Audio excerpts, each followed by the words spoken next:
నాటి నిర్మాణ శైలికి నిదర్శనంగా నిలుస్తాయి. గుట్టపైకి చేరుకున్న తరువాత ఆలయ ప్రాంగణం నుండి కిందకు చూస్తే చుట్టుపక్కల ఉండే వ్యవసాయ పొలాలు, పచ్చటి చెట్లతో కూడిన ప్రకృతి రమణీయత మనస్సుకు చాలా ప్రశాంతతను ఇస్తుంది. గర్భగుడి ఒక చిన్న గుహలో ఉండటం వల్ల బయట వాతావరణం ఎలా ఉన్నప్పటికీ లోపల మాత్రం చాలా చల్లగా, ప్రశాంతంగా ఉంటుంది.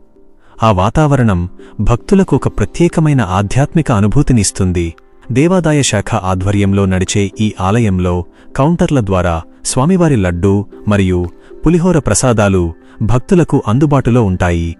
ముఖ్యంగా ఇక్కడి పులిహోర ప్రసాదం భక్తులకు ఎంతో ఇష్టం. తెల్లవారుజామున స్వామివారికి జరిగే పంచామృత అభిషేకం చాలా విశేషమైనది. భక్తులు ముందుగా టికెట్ తీసుకుని ఈ అభిషేకంలో పాల్గొనవచ్చు. ఆలయ ప్రాంగణానికి సమీపంలో దేవస్థానం వారి గోశాల కూడా ఉంది. భక్తులు ఇక్కడ గోమాతలను దర్శించుకుని వాటికి గ్రాసం అందించి పూజలు చేస్తుంటారు.